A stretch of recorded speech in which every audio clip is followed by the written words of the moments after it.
And welcome back, Air Acolytes, to another edition of Breaking Wind, a Last Airbender podcast, where we are talking The Legend of Korra, Season 1, Episode 3, The Revelation.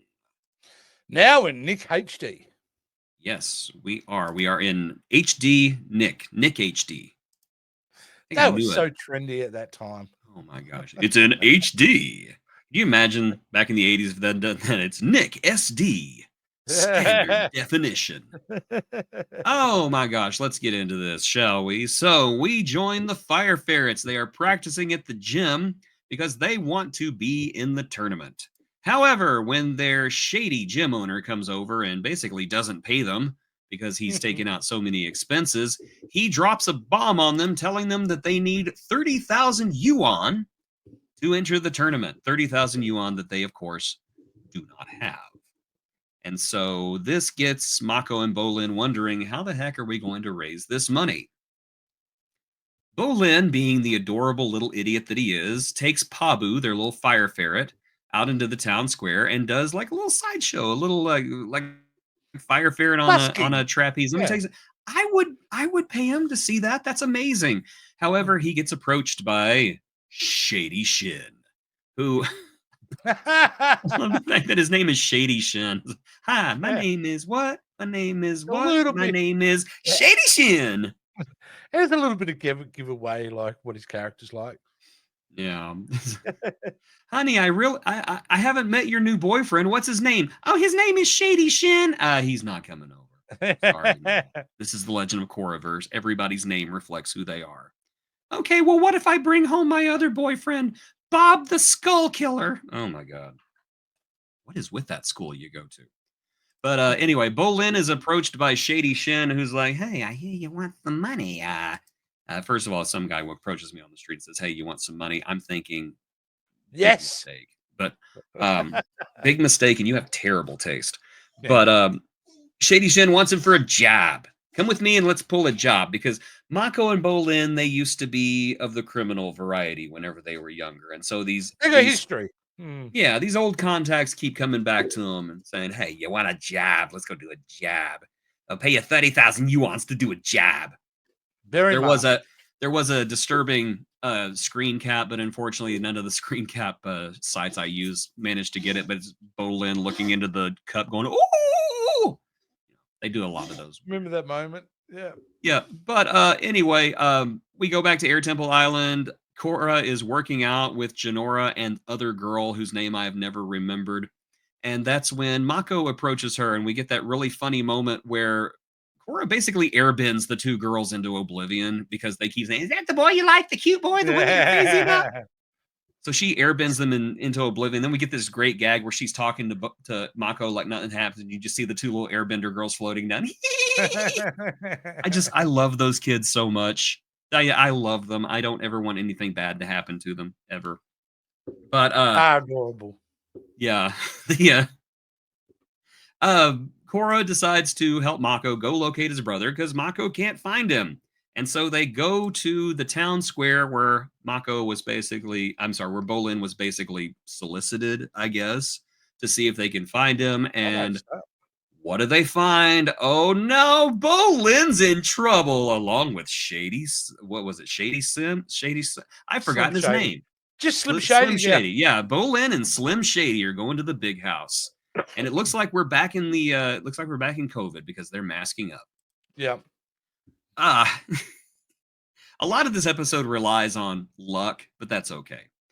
We get a fight scene because there are some enforcers, and these are non-benders who are specially trained to fight benders. And we get this really cool fight scene that kind of shows off the new choreography of the Avatar universe. There's lots of blur when they move. It's very kinetic. To me, it's kind of a trade-off because I think the animation looks a lot better, but I do miss the fluidity of the old way as well. Look, it's very indicative of the time the show's made, because that's what you were seeing in Hollywood films. So, and I think there's definitely, from my perspective, a serious attempt to make this as cinematic as possible. And you're right, I don't think it ages well. I prefer the give it to me in one shot. Well, I don't mind if the camera's tracking, but don't give me 10 cuts. Give me 3 cuts, and I'm happy. So You could yeah. also argue that this is Korra trying to establish their own look as well, which, all fine. It doesn't take away from anything that was before, and I think that's something that No, and need to it's understand. so Yeah, it does not I take I away from what was catch before. no, I catch myself several times in every episode of this show just admiring the backdrops Oh, they're and the incredible. animation. Dude, Yeah, it's they're great. incredible. I mean, they did not have to go this hard on the No, backgrounds. I mean, no, who they're would like have there's 4 layers deep that yeah, those drawings. Yeah. who would have even noticed the drawings in the background as Naga is leaping towards the bad guys? Incidentally, extra props for Pabu riding the saddle. Yeah. It's pretty great. Looks like the Legend of Zelda, the one where Link turns into a wolf. Twilight Just Princess. so Naga saves Korra and Mako, who are just getting their ever-loving butts kicked because the fighters, the enforcers, are chi blockers. So all they have to do is boop boop boop, and Yes. instantly your arm goes numb. I mean, hey, Yeah, that's great. that's the assassin from Avatar: The Last Airbender. That's just a evolution of that. The 5-finger Yeah, the punch death 5-finger death punch. reveal. Boop boop boop boop boop. One thing I've noticed about The Legend of Korra, rewatching it, is that techniques of bending that were considered special in Aang's time are kind of commonplace now. Mako, for example, we see that he's a lightning bender. And not only Yeah. that, but we see him working in a power factory with several other lightning benders powering generators. As a And I thought job, that was really cool. as a low-end manual labor job too. Yeah, I thought that was really kind of cool. And It shows they embrace evolution in this show. yes. Quite a lot. And I hear lots of people complain about that. Well, now everybody's a lightning bender. Okay, great. You know what? Now everybody has a color TV. They didn't, 80 everyone years knows how to ago. drive a car. Yeah. Oh yeah, Yeah, we yeah, we can get on an airplane and go anywhere. It's not just for rich people anymore. It's for pretty much anybody who can afford a plane ticket.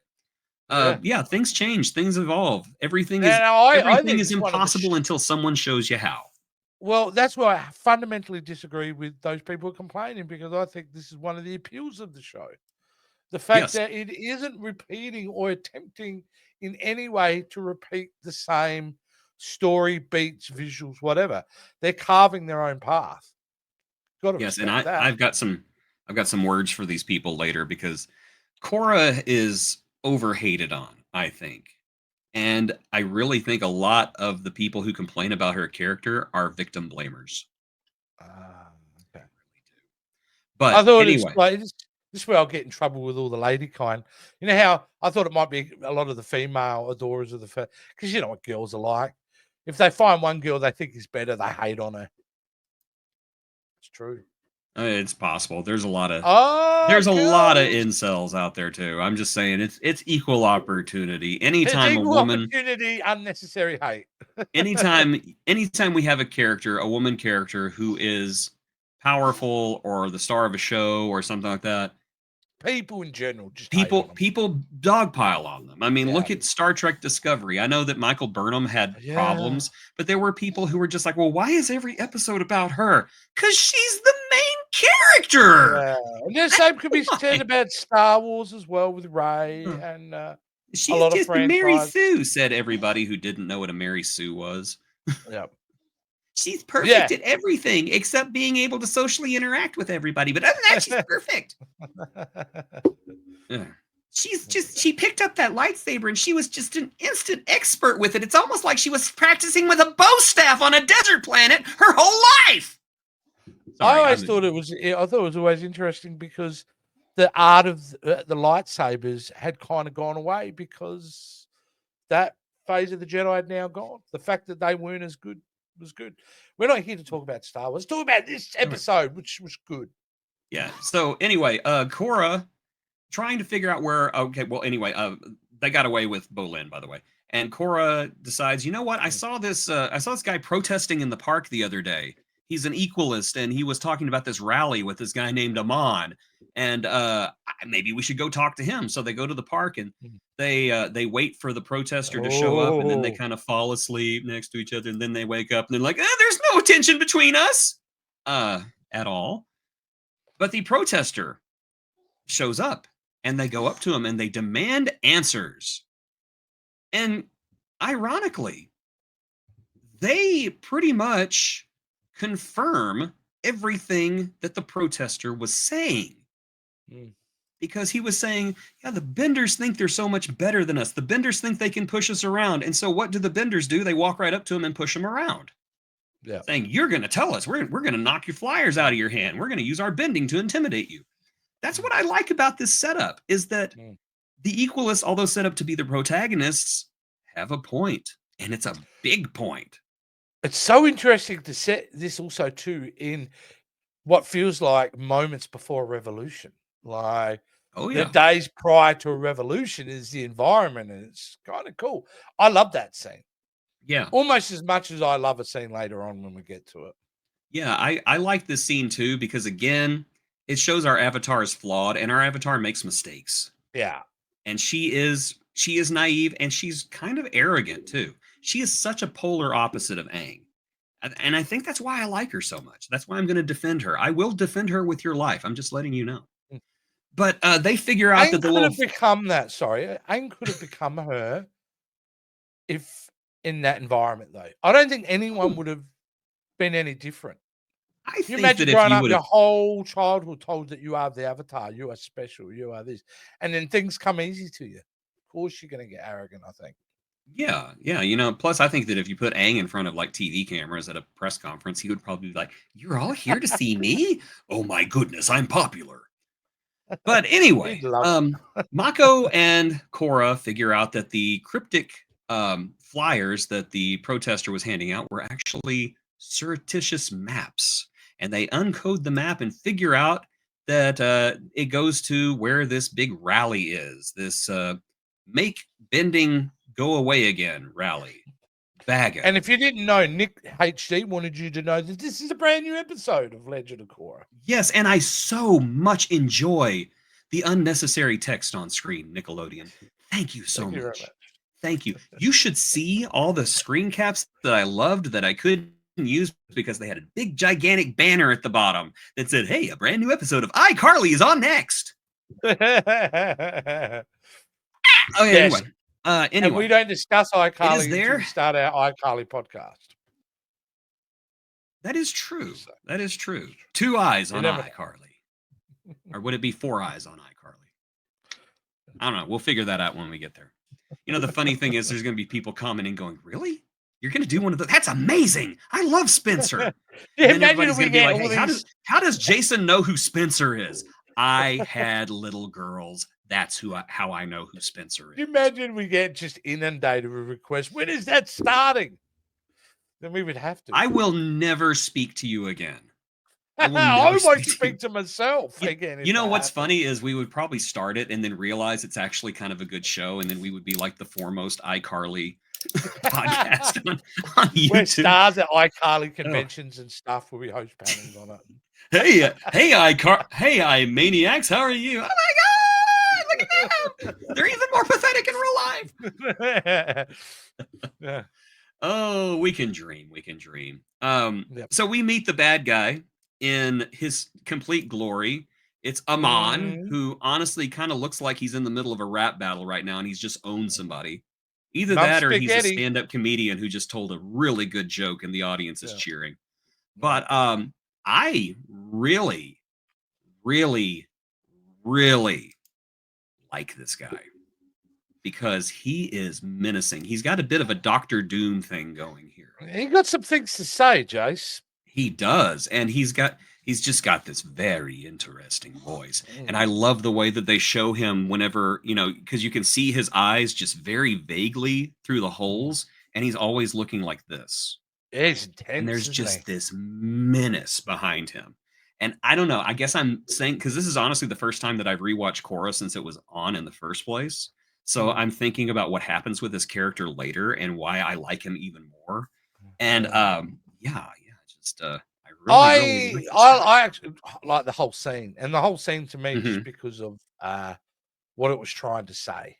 Well, that Um, and it ups the menace of this guy yeah, it because they does. reveal something. Well, first of all, Bolin is there, and he's not worried at all. No, No, not totally worried at all. calm, totally Yeah. calm. But Amon has got a plan. He can take bending away permanently. And so the first thing he This is the does is plot of X-Men: The Last Stand. he fights the leader of the triple triads and boom, takes the bending away from him. Just like my 40th birthday did with my knees. His bending is gone permanently. And I will tell you this, it's not like when Aang did it to Ozai. This looks traumatizing. It's almost like this is something you don't immediately recover from. No, it's done in such a very horrific way, the way they animate it and everything, and Yes. it does really raise the stakes, and it's very organic from the last Airbender. Like this makes total. They haven't pulled this out of thin air. There's precedent of this being a thing. So, and now they're doing it. It's kind of like if Aang was a surgeon when he was doing it. Here you're at some back alley, greasy doctor who never cleans his tools doing it. It seemed very dirty in a way. Yeah. Yeah, I like that analogy. Good job.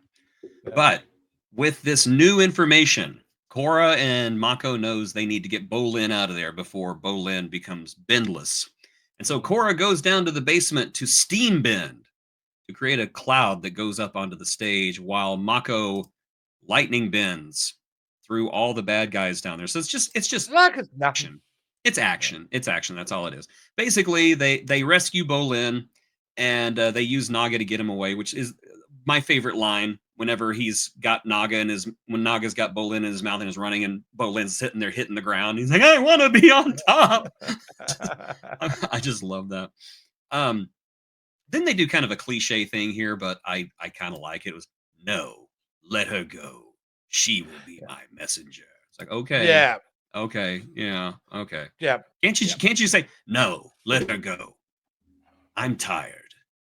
I don't want to Well, is chase her this the away. bait and switch of the show, though? Is this the we're going to give you what you think you're going to get, and then later on, I'm going to change that? Because these guys did it in the last series. They did it to me a few times, gave me the old bait and switch. So and they don't generally do it with plot. They do it with characters, don't they? That's where the bait Yes, and switch happens. So I figure they're gonna. I can't trust any impression I have of any character in the show. I can't trust that at the moment. That's and where that's I'm at. probably best. Yeah. Yeah, because I don't know what's Um, going to happen to these people. this is my only line. So Yeah. now Nothing ever better happened to that dude. I did like this scene with Tenzin at the end because he's been so antagonistic with Korra. It's good to see him be there as this rock for her. You know, I'm always the guy who's always going to be there for her. Yeah, I'll get sore with you every now and again, but I'm always going to be there to support you.